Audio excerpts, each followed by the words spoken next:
નમસ્કાર દર્શક મિત્રો, બોડેલી નંબર 1 ન્યૂઝમાં આપનું સ્વાગત છે। છોટાઉદેપુર એકલવ્ય મોડેલ રેસિડેન્સી સ્કૂલમાં 91 જેટલા બાળકોની તબિયત અચાનક લથડતા ગાંધીનગર અને વડોદરાની આરોગ્ય ટીમો છોટાઉદેપુર માંગ તંત્ર સફાળું। જુઓ શું કહી રહ્યા છે doctor Meenakshiben Chauhan, in-charge regional deputy director Vadodara, અને રાજેન્દ્રસિંહ રાઠવા, ધારાસભ્ય। એકલવ્ય સ્કૂલ જે પુનિયાવાટમાં છે એના ત્યાંથી મેસેજ આવ્યો હતો મુખ્ય જિલ્લા આરોગ્ય અધિકારીને કે ત્યાં આગળ બાળકોને તાવ, ઝાડા અને ઉલટીની તકલીફ થઈ રહી છે।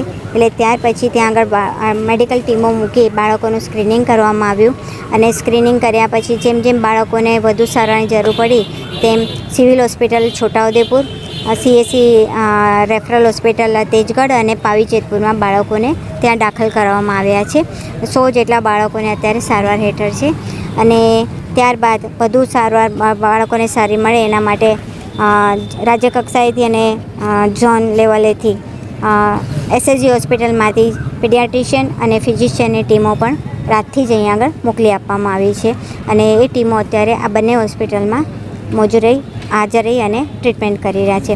અને આનું મૂળ જાણવા માટે કે ખરેખર શું છે તો એના માટે પણ PSMD પ્રમાણે RRT ટીમ પણ અત્યારે એનું ઇન્વેસ્ટિગેશન કરી રહી છે અને આગળ આપણને રિપોર્ટ આવે એટલે ખ્યાલ આવશે। પ્રાઇમરી નિદાન ડાયગ્નોસિસમાં શું બહાર આવ્યું? આમાં વાયરલ ફીવર ટાઈપનું લાગે છે કે વાયરલ ફીવર છે એમાં। ઘણા બાળકોએ એવી કમ્પ્લેન કરી હતી કે રાત્રિના ભોજન પછી એમને આ સમસ્યા થઈ હતી, ક્યાંક ને ક્યાંક ફૂડ પોઈઝનની પણ શંકાઓ સેવાઈ રહી હોઈ શકે, એટલા માટે જ આપણે ઇન્વેસ્ટિગેશન ટીમ બોલાવી છે અને મેં ફૂડ એન્ડ ડ્રગ ડિપાર્ટમેન્ટને પણ વાત કરી છે મુખ્ય જિલ્લા આરોગ્ય અધિકારી, એ લોકો ઇન્વેસ્ટિગેશન કરીને આપણને રિપોર્ટ આપશે। ફૂડના સેમ્પલ લેવામાં આવ્યા છે કે એ શું કહેવાય વોમિટિંગ અને જે સ્ટૂલ સેમ્પલ છે એ પણ લેવામાં આવી રહ્યા છે અને બ્લડ ટેસ્ટને પણ બધું કરી રહ્યા છે। કોઈ રિપોર્ટ આવ્યા છે ખરા મેડમ? ના, એ રિપોર્ટ હવે આવશે બધા। કેટલા બાળકો છે હાલ એડમિટ? 100ની આસપાસ છે। આપનું નામ?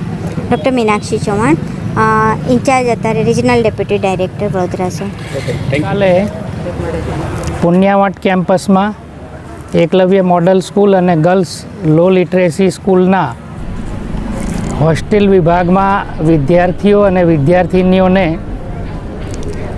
એક સામૂહિક લગભગ 90 જેટલા છોકરા છોકરીઓની તબિયત બગડવાના કારણે તેમને થોડાક વિદ્યાર્થીઓને છોટાઉદેપુરની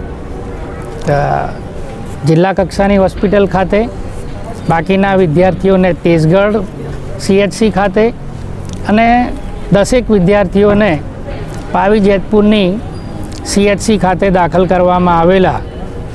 આજે એમની મુલાકાત માટે ગઈકાલે હું બહાર હોવાના કારણે આજે છોટાઉદેપુર ખાતે આ છોકરા છોકરીઓની મુલાકાત લીધી છે। ગઈકાલ કરતાં તબિયત સારી છે। ડૉક્ટરો અને વિદ્યાર્થીઓને પણ ચર્ચા કરી છે, એટલે અત્યારે પરિસ્થિતિ કંટ્રોલની અંદર છે। એટલે મેં જાણવા માંગ્યું કે આ બનવાનું શું કારણ, તો એમને કદાચ જમવામાં કંઈક આવ્યું હોય એવું વિદ્યાર્થીઓ દ્વારા મને જણાવવામાં આવ્યું। એટલે અહીંના સુપ્રિન્ટેન્ડન્ટ શ્રી અને RDD મેડમ બરોડાથી આવીને પણ એમને મુલાકાત લીધી છે।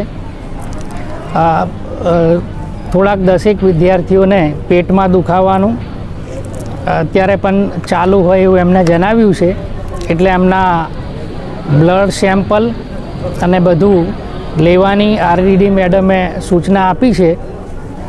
એટલે એ પ્રમાણે પરિસ્થિતિ અંડર કંટ્રોલમાં છે। ગઈકાલે કલેક્ટર સાહેબ શ્રી અને પ્રાયોગના વહીવટદારશ્રીએ અહીંયા આ હોસ્પિટલની મુલાકાત લઈને આ વિદ્યાર્થીઓને સારામાં સારી સુવિધા મળે તે પ્રકારનું આયોજન કરેલું હતું।